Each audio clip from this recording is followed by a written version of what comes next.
নবীর প্রেমের উপর,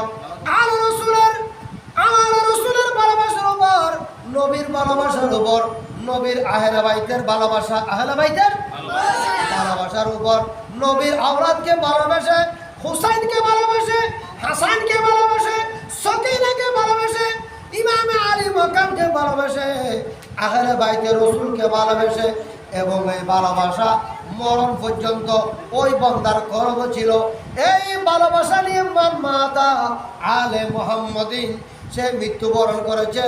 আমার রসুল বলে সে মুমিন হিসেবে ইন্তেকাল করেছে। বড় বড় বলুন।